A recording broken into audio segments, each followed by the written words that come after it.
He has published numerous articles and books, including Truth, Love, and Justice, The Path to Developing Human Potential. Tonight's topic, as you know, is The Truth Will Set You Free. In this evening's presentation, Dr. Clarken will share how truthfulness protects us from vices and is the foundation of all other virtues. Truth can be found everywhere and in everything, but it is often combined with false ideas. We will look at 4 general criteria for determining truth and consider their reliability and validity. This is always a very relevant topic, but I feel now more so than ever. In the interest of time, dear friends, if you have any questions at any point, kindly put them in the chat box, which you will see at the bottom of your screen, and I will make sure that these questions are brought to our dear speaker's attention. Without further ado, I turn it over to Dr. Clarken. Thank you. Thank you so much. It's wonderful to be with you all. I had such a wonderful time last time. You have such a delightful spirit, and we had such a great conversation, so I hope we can continue.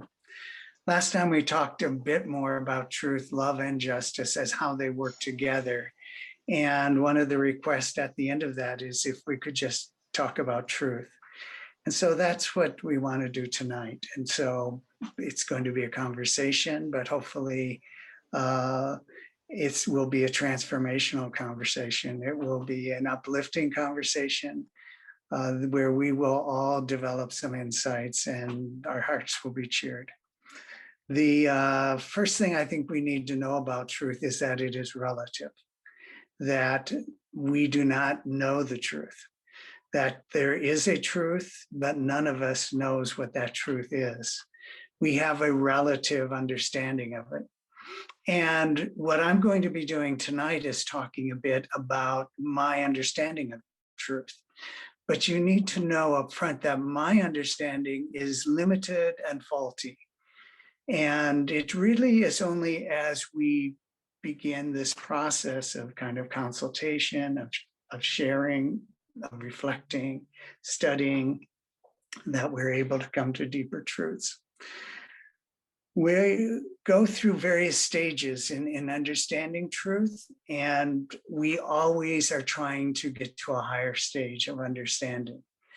And our comprehension should always be expanding. But to do that, we need to keep an open mind. One of the problems is that we have all sorts of idle fancies, vain imaginings, blind imitations that we accept in our mind as truth and do not discern the difference between them and other truths. I want to start off with one of the most famous allegories. It's probably the most well-known allegory in philosophy. It's called the allegory of the cave. Plato wrote about this. My understanding is Socrates is the one who taught him about it. What the situation is that we are all in a cave, and we are chained so that we can only face the wall of the cave, the back wall of the cave. Now behind us, back where that door would be, is a fire. And we can't see it because we can't move our heads. Our heads are such that we can only see the wall in front of us. And in between us, there are people parading with like puppets or figurines. And those figurines then cast a shadow made from the fire onto the wall. So our reality is those shadows. It is the shadow world that we're living in. And all we know is that reality. And that is our truth. That is the highest form of truth we can know. We don't realize that we're just seeing shadows of actual puppets, that none of this is all real.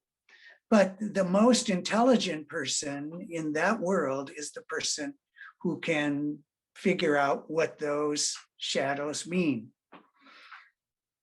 So this is very similar to the kind of world we're living in. We're living in a shadow world. We see physical kinds of things that we take as reality, but the reality is actually the essence beyond that. In other words, when you are looking at me and you say, oh, I see him, you are really just seeing a manifestation of my spirit through dust, basically, through atoms. And this is not who I am. This is the form that I've taken in this shadow world that we live in.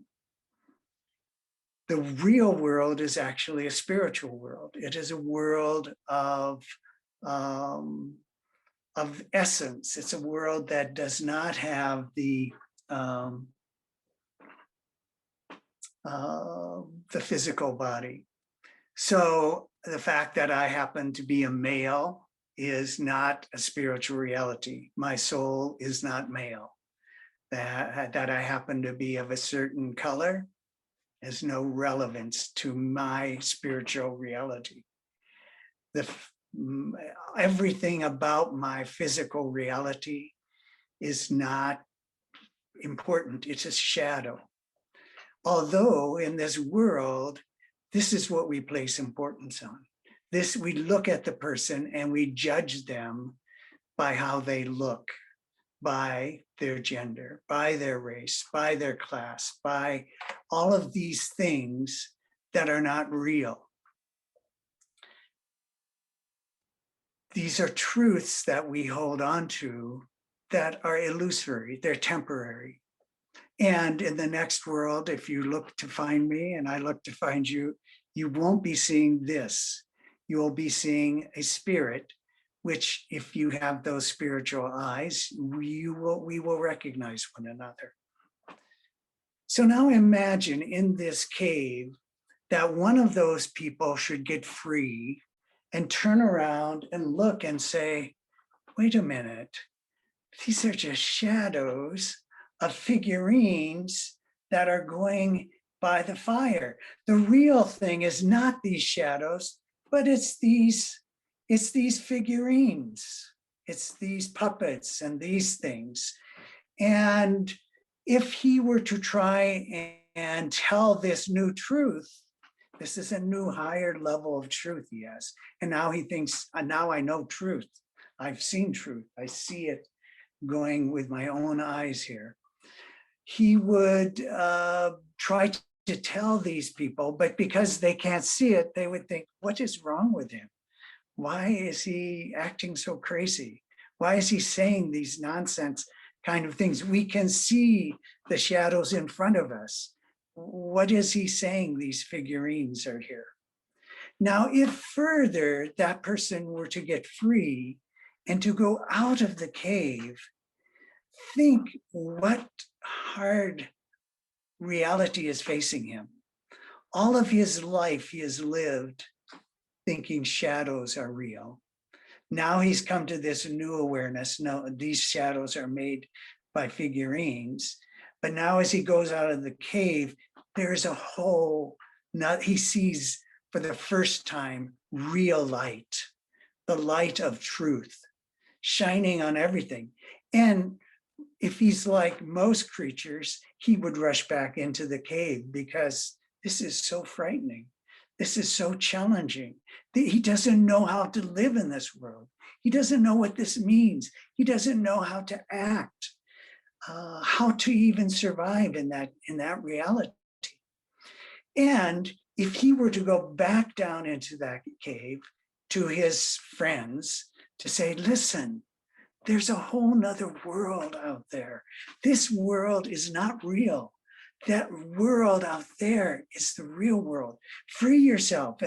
And they might even tell him to shut up, or if he doesn't stop talking about this other world, trying to get them to come out of their world, they probably would resist him. And this is a situation that many of us find ourselves when we try to engage in conversations about a spiritual reality, a reality that many people can't see, a truth that is hard for them to recognize.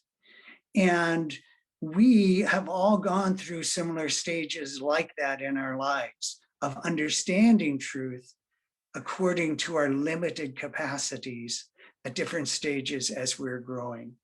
So for example, when we were born, all of a sudden, we're very much like the man coming out of the cave. You've come into a whole new world. All of a sudden, all of these things that were developing in the womb, but didn't have any chance to be used, all of a sudden, you come out of that cave into this world of light, of sound, of all sorts, a whole new reality. And it is probably quite a challenge. Obviously, it's not something we remember, but as we come in, all of a sudden, we now have to develop using these eyes. We have to make sense of all of these electromagnetic fields that are coming, impacting on it. We have to try to make sense of all the vibrations that are coming against our ear. And it takes quite a while for us to learn those languages. And as we do, then we also begin to learn to speak in this new language, this language that is completely foreign to the embryo. But you are basically, at that point, your truth is really your body. You don't know, you don't have your mother's perspective or the perspective of the world. All you know is what your body is telling you.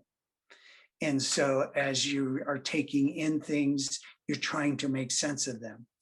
As you get hungry, you are wanting to be comforted, you wanting to be fed, you want comfort. So truth for you is your body. Whatever your body is telling you is true. And you really don't have any truth beyond that.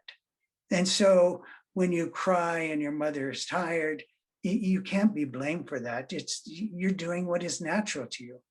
But now if I'm hungry and all of a sudden I start crying, you would think, let's maybe turn off the Zoom and go do something else, because it would be very inappropriate. That was an appropriate understanding of truth and reaction at that stage in my life, but it's very inappropriate later on. And so as I develop, I begin to develop my mind.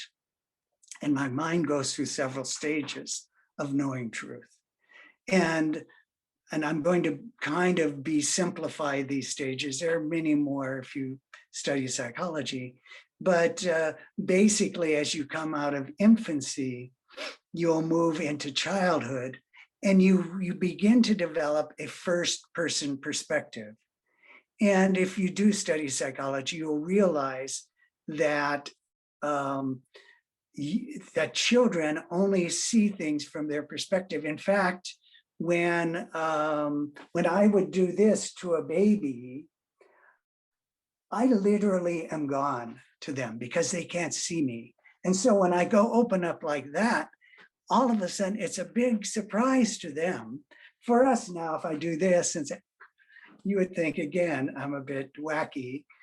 But for a child, that reality, because they can't see it and they only have that perspective, it isn't there until it's in their sensory realm.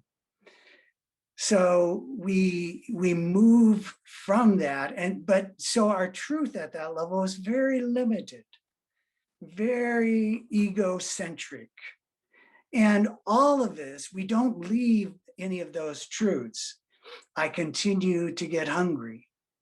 I continue to have egocentric thoughts. But what we need to do is we need to reach to a higher level of truth. And so as we develop, we're able to develop a higher perspective, a second person perspective, to see that not only do I see, can I understand things that I have a perspective, but that you also have a perspective, and that I can begin to understand your perspective. I can begin to see through your eyes. And this leads me to a whole nother level of truth. And as we develop and move into adolescence, we develop an ethnocentric kind of truth. We begin to adopt the truths, not just from our own experience, but from our cultures. We're very much influenced by our cultures. And so what is true at that stage is different than these other. We remain having these earlier perspectives, but our truth at that stage includes our culture, our ethnicity, our group, whatever group we identify with. And this is the stage of truth that humanity is at present. It's an adolescent stage of truth. Most people see the world from their cultural perspective, from their group viewpoint. They do not have a world perspective. And I believe that Baha'u'llah has come to help humanity move us to the next, out of ethnocentrism into world centrism. And so our vision becomes, instead of thinking about my people or the identity of my group, my identity becomes with humanity, with the world. I see the world as my family. And this is a huge step, and it takes some changing in the way we see the world. It requires another perspective. It requires an outside perspective of being able to look in and to see, oh, our culture thinks, acts, and feels this way, has these values, but other people have different values. And if we can transcend even that, we can come to a spirit-centric kind of truth. And what our ultimate goal is to get a God-centric truth, to be able to see truth not through my body's eyes or my egocentric eyes or my group eyes or even the world's eyes, to see reality through God's eyes. That's our ultimate goal. That's the ultimate truth that we should be striving for. Now, we will never get there, but we should always try to get closer and closer to that. And the way we do that is primarily through the Word of God. So if that hasn't confused you too much, and if you do have any questions, I'll be happy to try and speak to them. But if not, then I want to talk a little bit about how do we know truth. You know, from a very young age, I was a seeker after truth. I grew up on a farm in Iowa. My mother had dropped out of school when she was 15 to have my older brother, and we worked on the farm. I went to a little school, but I was always hungry to find truth. And so from an early age, I began searching. And of course, I looked in my community. Where else could I look? And so I would, in fact, I didn't know this, but a classmate of mine who I visited with just a few months ago, probably about 3 months ago, was telling me that in the 6th grade, he remembers me telling him about the Baha'i faith on the school bus. We would ride a school bus, and I don't remember this, which is very shocking to me, because I thought the first time I heard about the Baha'i faith was when I was 16 years old. But evidently, I'd been reading the encyclopedia, and because I had some sense that truth had something to do with a higher power, with a God, with an ultimate unknown. And I didn't grow up in a religious family, but I did attend church, and was always looking at different religions to see what are the answers, what is the truth. So it seems in the 6th grade I had read it, but it didn't hit me, because I think in the encyclopedia I was reading it as kind of facts. It was this date, this place, this people. When I was 16, I went to the Iowa State Fair and was going booth to booth to visit all the various religions that were there, because again, in my community, there was 2 churches, that's it. So I was going to every religion and having some questions, what is the meaning of life? What is truth? And the last booth I came to was the Baha'i faith. And at that point, it didn't register that I had known about it before. And I read they had the 12 principles on the back of the booth. And I just went down them and I said, yes, there's one God. There's one, we are all creatures, a family of that God. Religion is one, which was the one thing that I was coming to on my own, because I was studying the various different faiths. And so I was getting books about Buddhism and Islam and Hinduism, and trying to say, how can these people be going to hell? And why should these people be suffering when it appears they're worshiping a similar God than the Christian God? But in any case,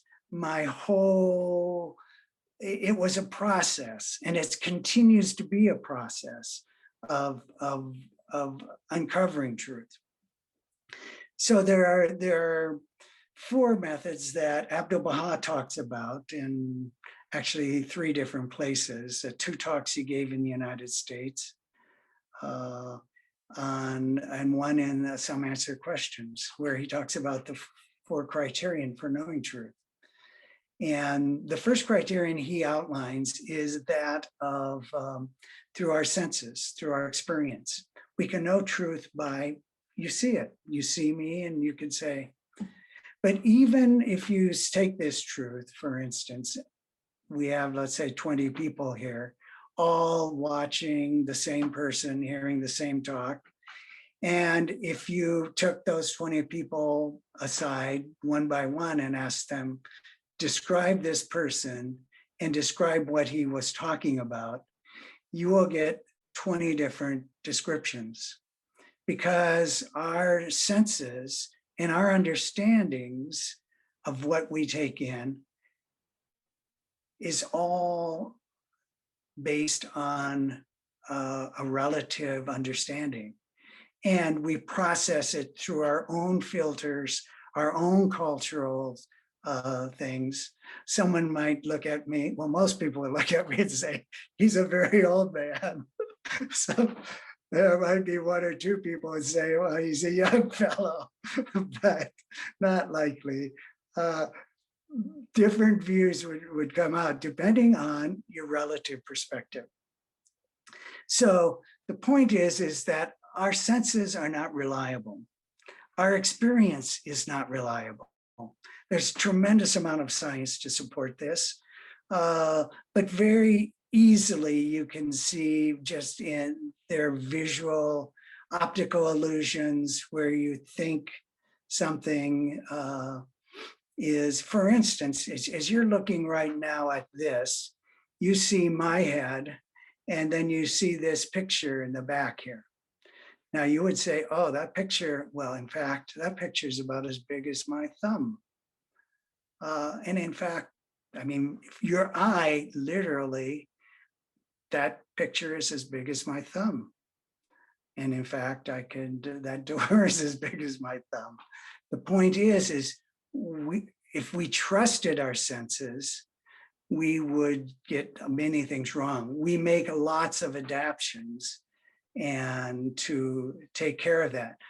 But there are many optical illusions, mirages. If I took a stick and had fire here, it would look like a circle. All of those things would appear one thing, but would be something else. So the point of that is that we use our senses all the time, and we do trust them, but they are not reliable, and we cannot use them as a valid source of truth. We don't even think about it. We just assume what we saw, heard, and all that is true.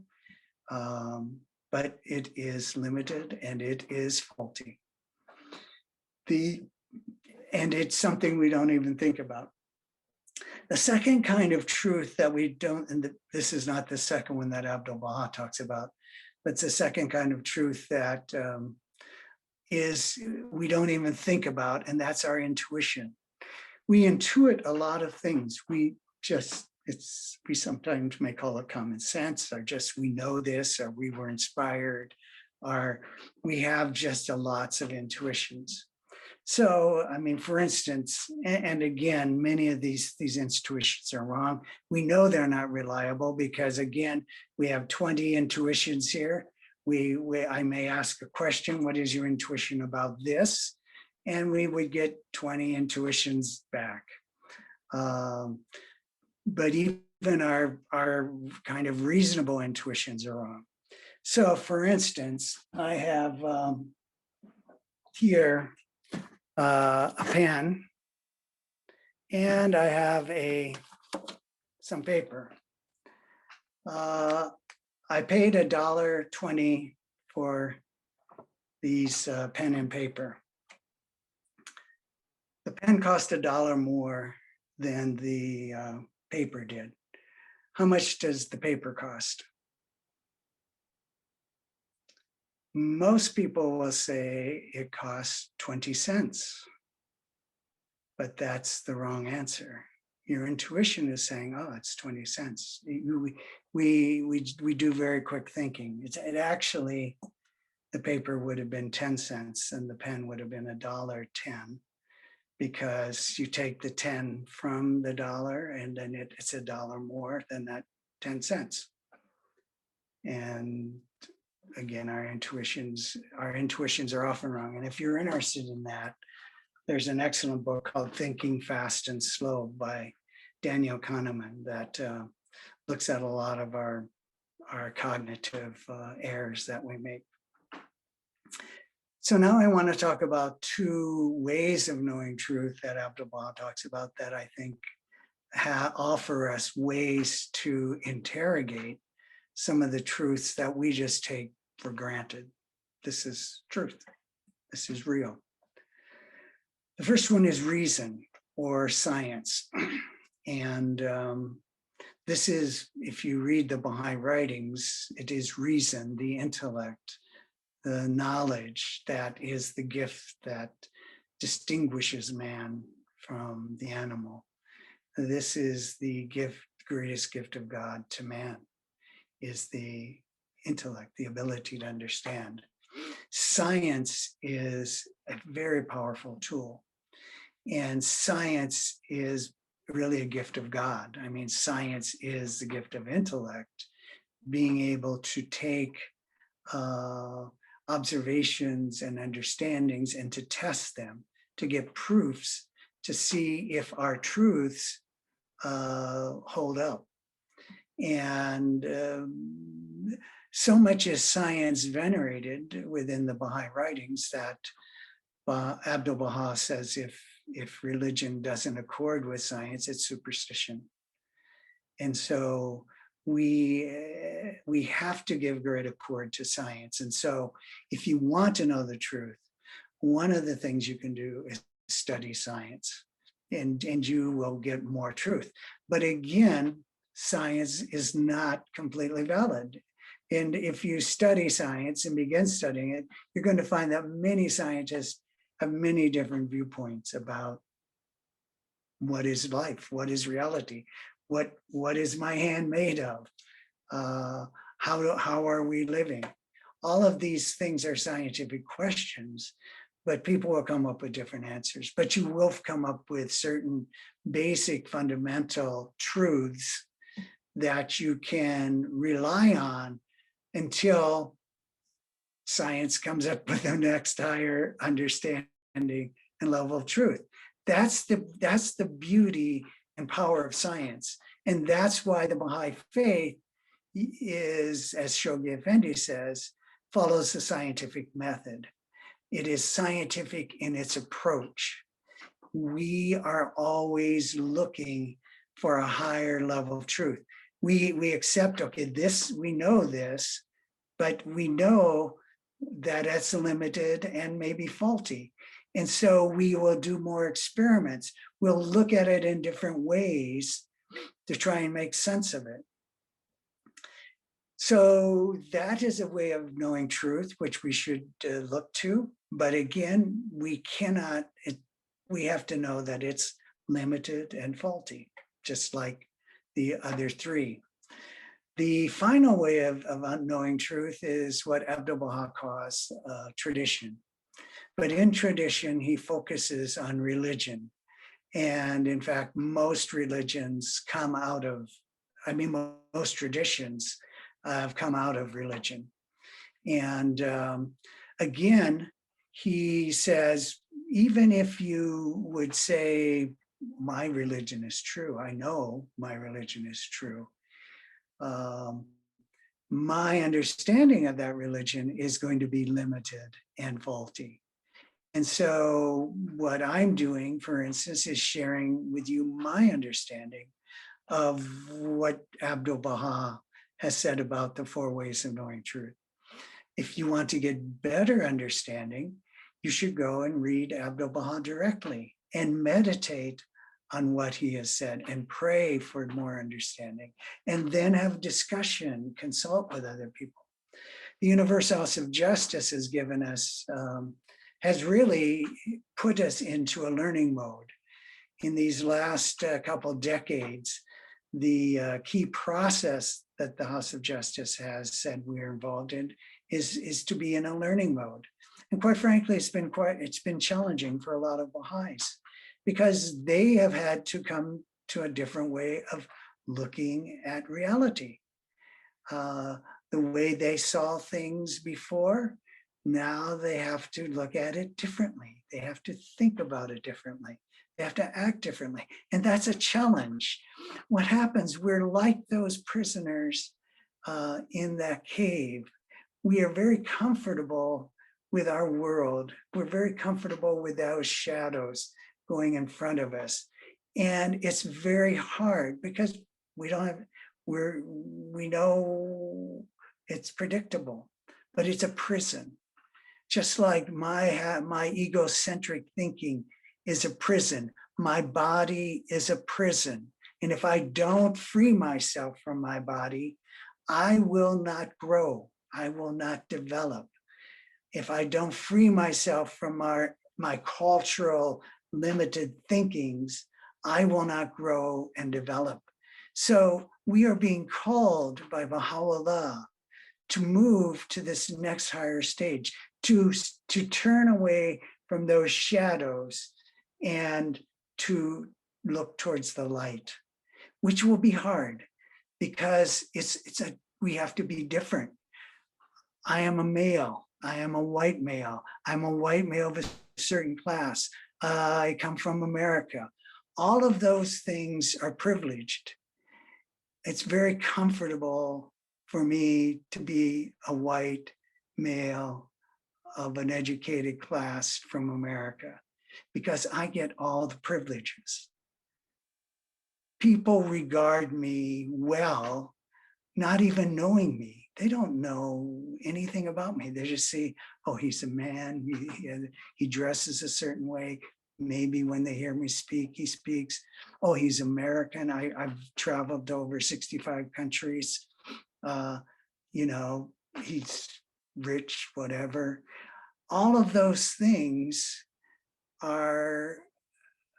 become veils to my eyes, because when I was a little fellow, being egocentric and ethnocentric, I like to think the world was equal, and everybody had equal rights and opportunities.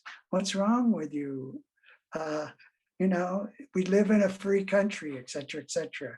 And it's only as I be able to develop a higher sense of truth, to move out of my ethnocentrism, which says, oh, America first, they're the greatest. Men, yeah, they should be first in line. Oh, because you're educated, you should get certain privileges and advantages, et cetera, et cetera. All of these things are not true. They were truths that needed to be challenged because they were very limited truths. They're the kind of truths people feel comfortable with in our culture, but they're not true. And if we want to move to a world-centric point of view, let's say that women and men are equal, all of a sudden, it's a bit of a challenge. I have to do different, I have to see the world, I have to remove some veils from my eyes. I have to let a little more light in. I have to change my behavior. I have to grow up, basically. And it's much more comfortable to go back and be with those shadows, to be in that prison. But each one of those things are prisons. And if we don't free ourselves from these limited viewpoints, we won't grow and develop. So I'm going to stop there and free you from your prison of silence. So any comments or questions?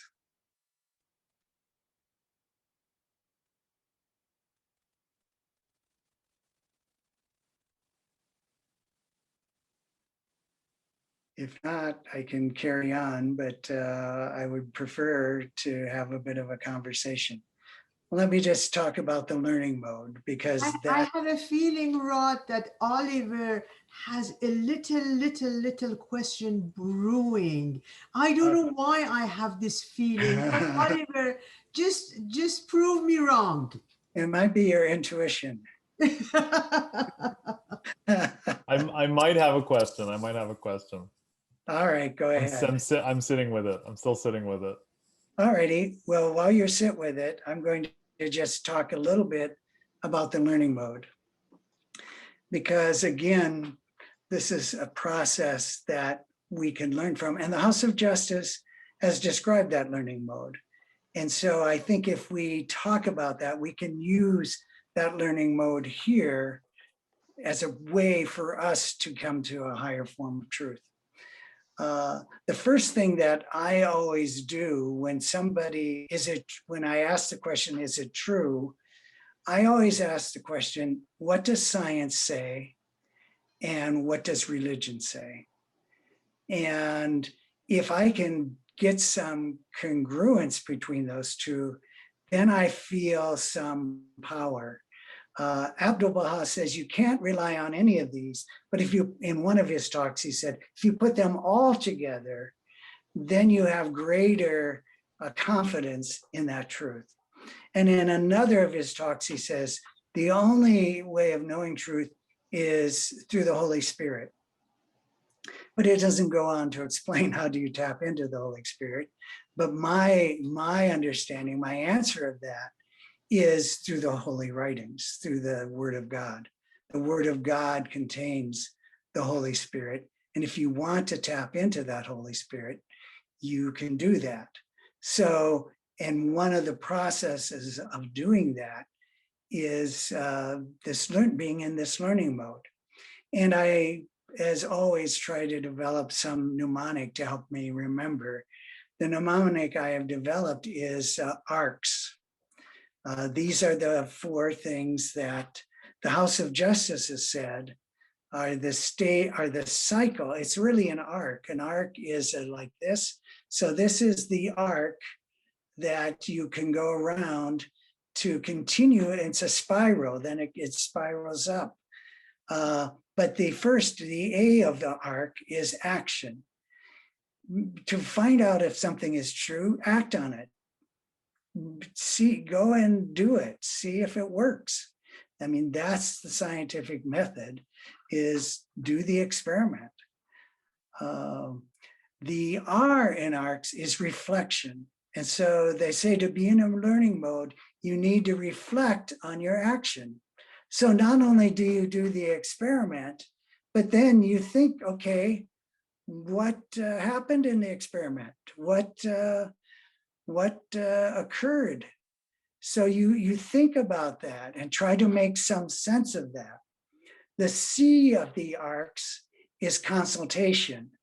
Then you start consulting with other people to see what does this, to get their truths, to get their viewpoints, to get their understandings, to say, to try and figure it out. The S stands for study. And the thing is, you should be studying science and you should be studying religion, basically. The point is, you can start at any one of these. It's an arc, it goes around. You start at any one, but you should do all 4 if you want to keep growing, kind of spiraling up. So with that, I defer to Oliver or anybody else who wants to type a question. You're welcome to do that. You don't have to, or a comment.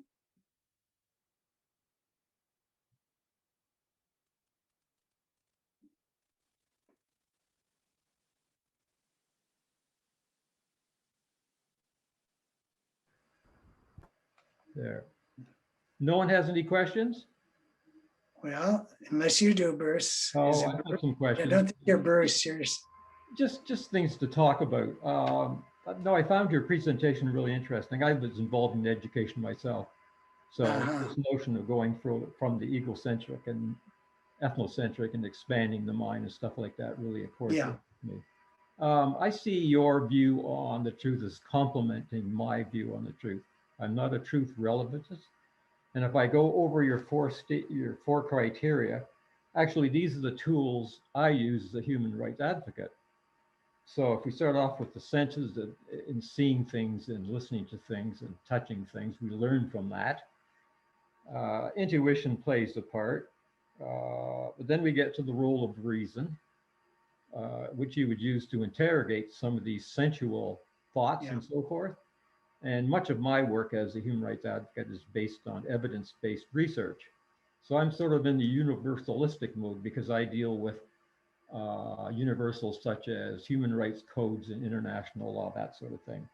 But I really see your take on this as being very complementary.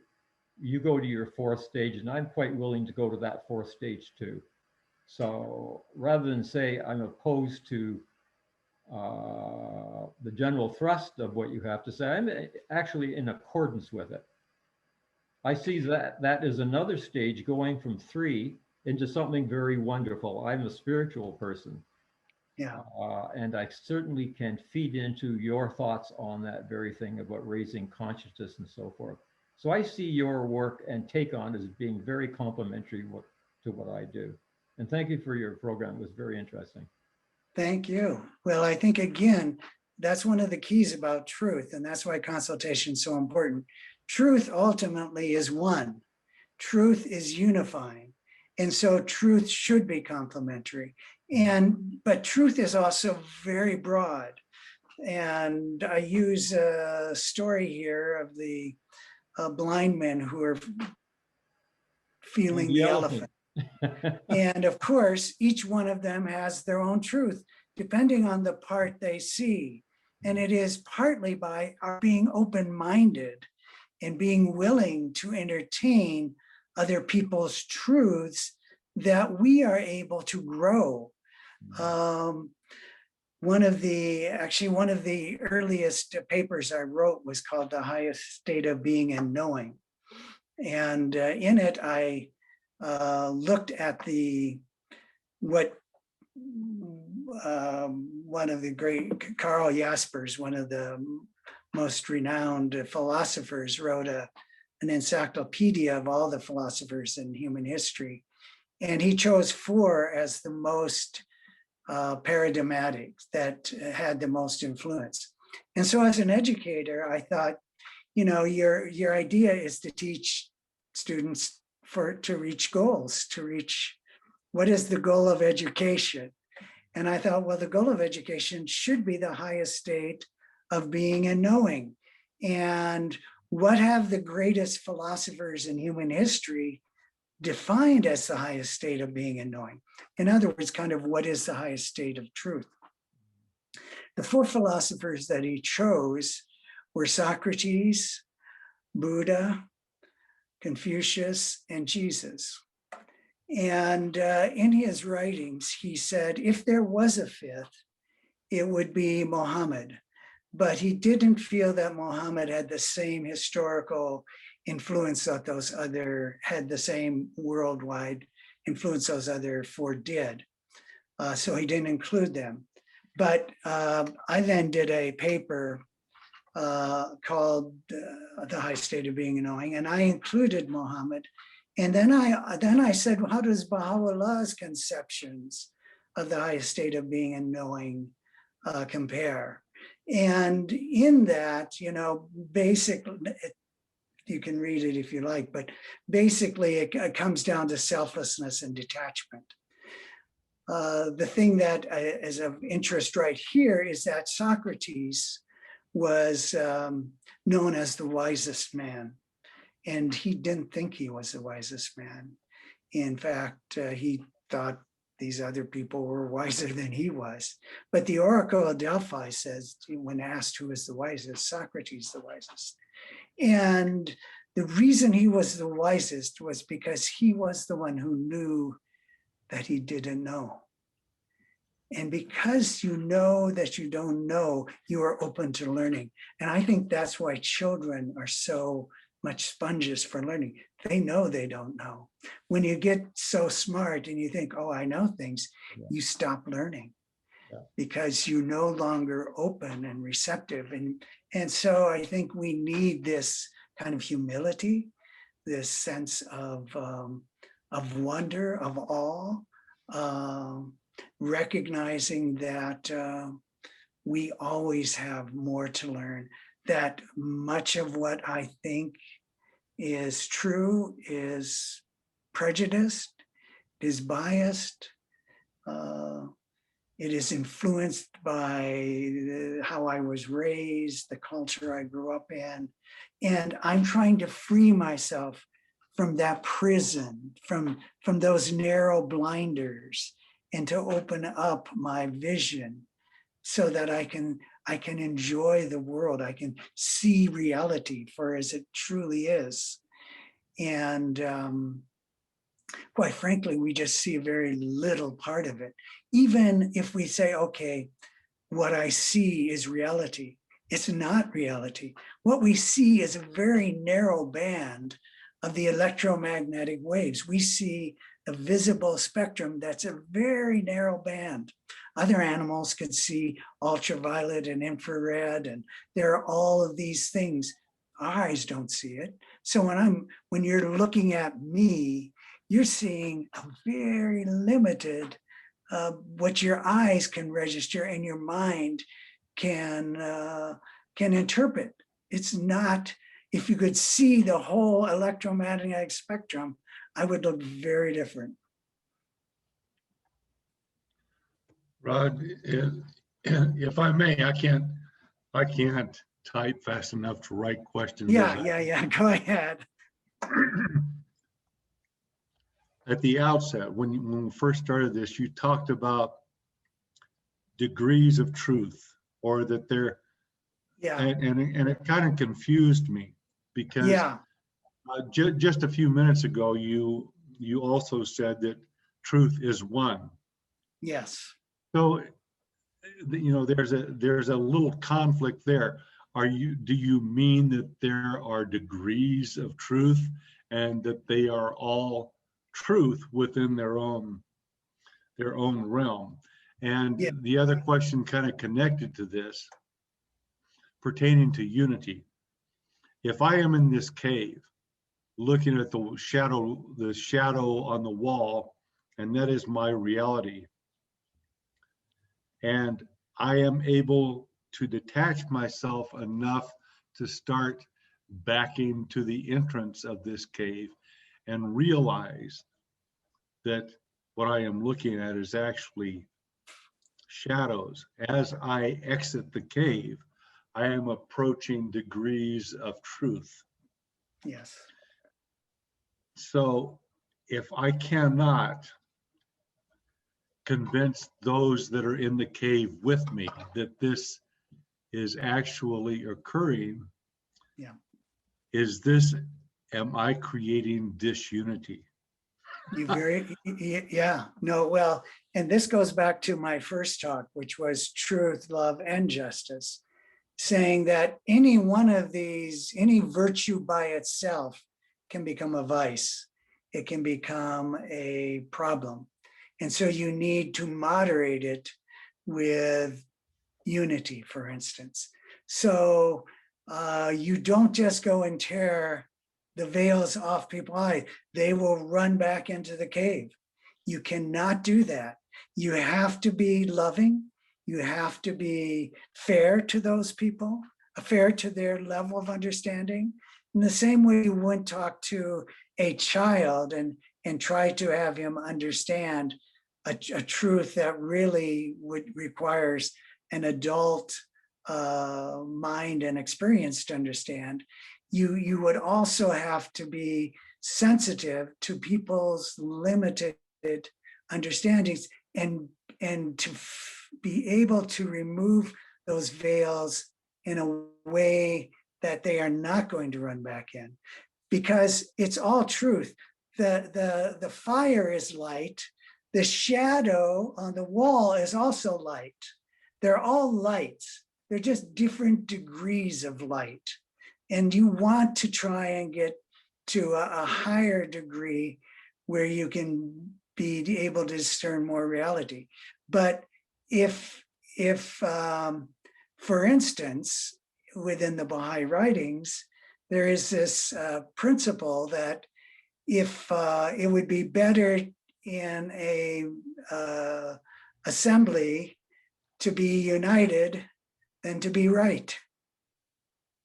And so basically, one of my thoughts that I say is truth should be your primary virtue or motive for yourself. You should always be independently investigating truth. The primary motive when you're in a community like this should be love. And the primary motive or the primary principle, operating principle, is if you're an institution, should be justice. And so if those three protagonists are emphasizing those three roles, then I think you're going to see a very healthy individuals, communities, and institutions.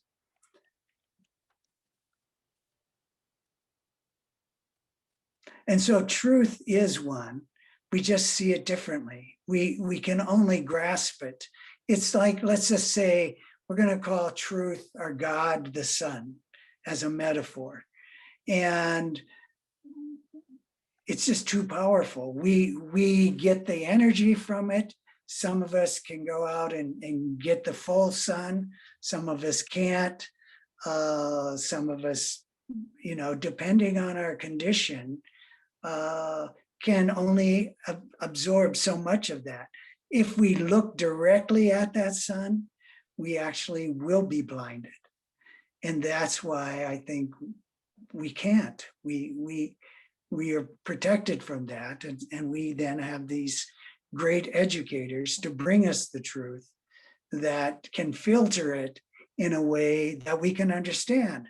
And that's why the revelators, the great teachers in human history, the prophets, have all progressively revealed the truth to humanity according to their stage of development. Humanity at one time was in the stage of infancy.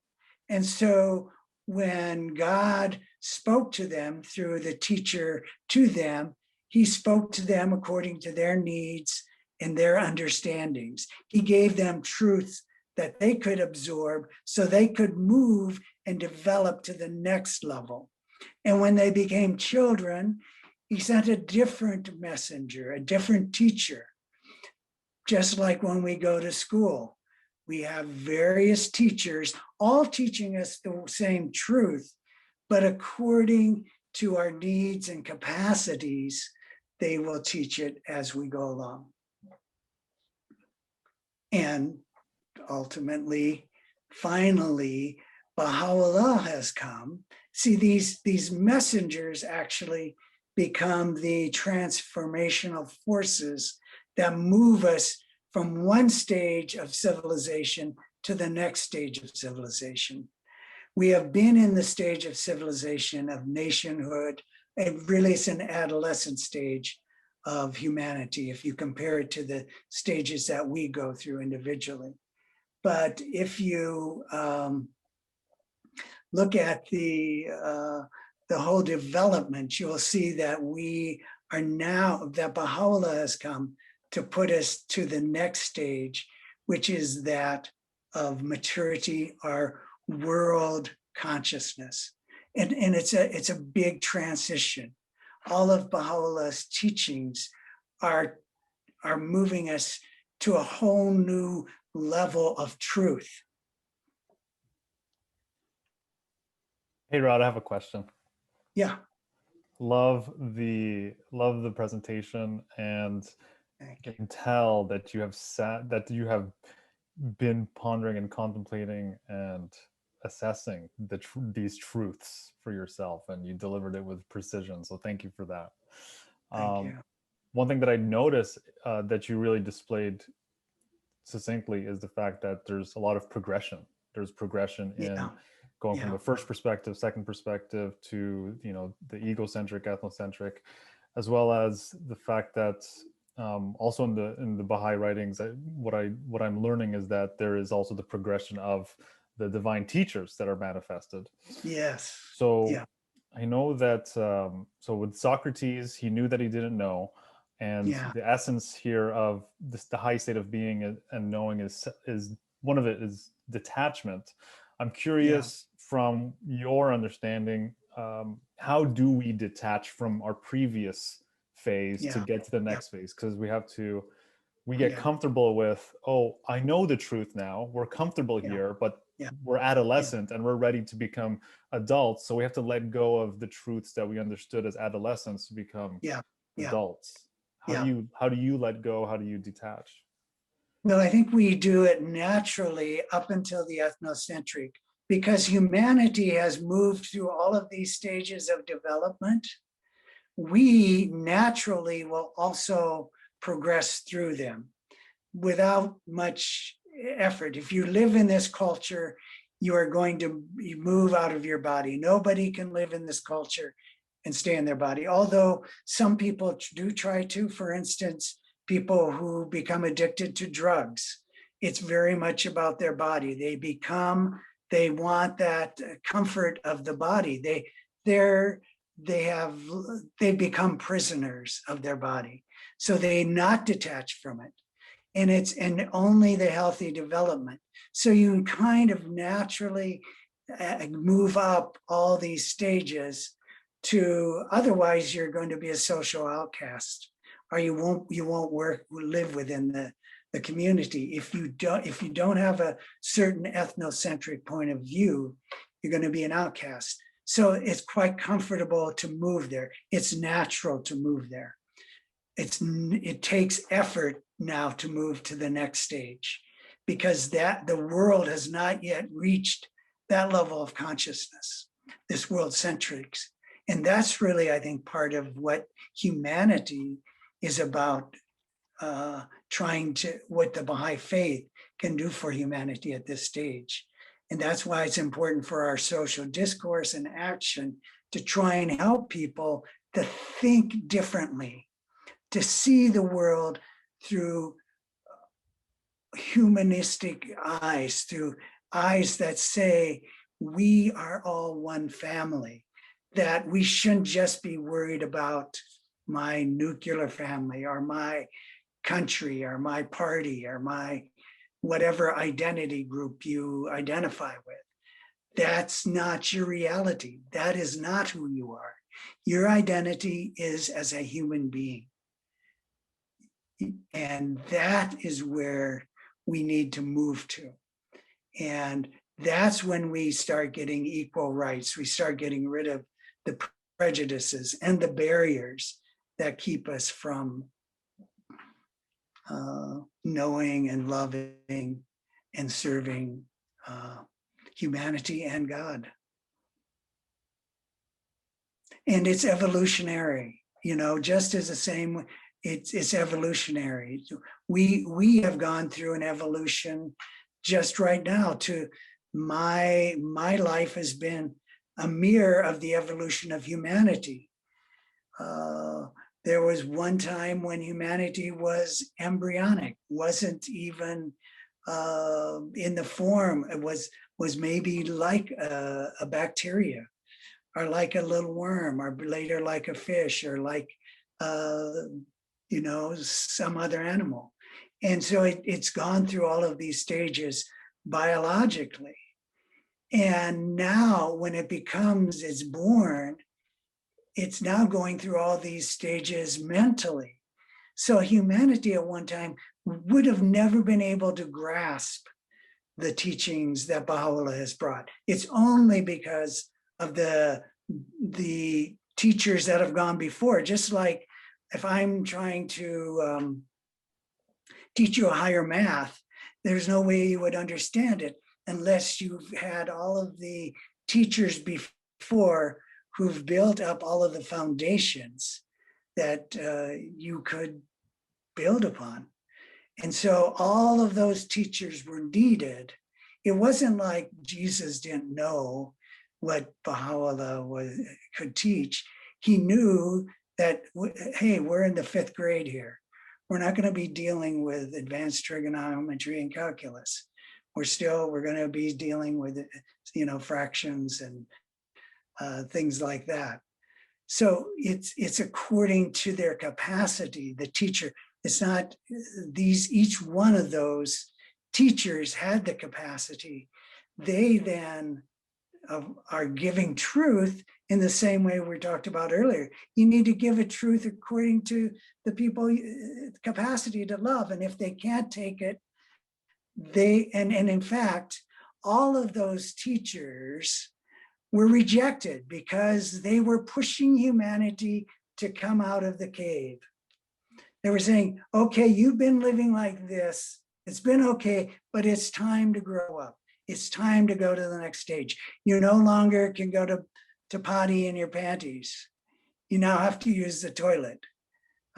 You no longer can just scream when you don't get all the pie and cake you want. You now have to grow up and share with other people. Each one, and so they're going to cry and kick and scream, but those prophets, those teachers are saying, that's not, you're better than that. Now you've got to do this. Now you have to behave. Now you have to think this way. And each one moves us further and further. And so it's the evolution of our species. It's the evolution of our culture. It's the evolution of religion. It's one religion. It's one species. It's just evolved over time. And as it acquires greater capacity, we can have greater truth. And that's wonderful. And so now we are at this new stage. It's kind of exciting because it's like, wow. I remember when I first became a Baha'i, it was like, oh my God. Every book, it was like, it's just feel, this is truth. This is like, this is the word of God. And wow, what a feast. What a treat to have that. And then to go through life and to say, okay, like right now I'm fasting. And I started fasting as a young man. In fact, when I first learned about the Baha'i faith, I read it in a book. I learned about the Baha'i faith through books, not through people. And I read there's a 19-day fast, and I thought, I don't think I can fast for 19 days because a fast is a fast. It's not like you fast from sunrise to sunset. You fast. And so I thought, well, I'm putting that on the shelf for now. But when I remember I first started fasting, it was hard because my body was more in control. Even though I was ethnocentric, I was body-centric. And so when I got hungry, like, oops, I got thirsty. It's like, oh, I'm going to take a drink. Now, all of a sudden, it's like, it's not my body telling me when I'm going to take a drink. It's my mind and my soul saying, oh, your body, no, your body belongs to your soul, not your soul belonged to your body. When I was a baby, my body ran my soul, but now my soul is running the body. So now in my 70th year, I love fasting. I mean, it helped me. It was one of those practices that helped me to get to a higher truth, to realize I was attached. I didn't realize, oh my God, you just absentmindedly snack, or you get a little anxious and you go get some food, or you think you have to eat, or you're going to die, or so I'm quite conscious of the time, and I'm also conscious that they wanted to end at 8:30. So I want to thank everybody. 8:30 your time, 6:30 mine. Thank you all for coming. I've enjoyed having the chance to chat with you. And for those who want to stay on, we will chat further, but thank you for your attention and your kindness. God bless you all. It's been lovely.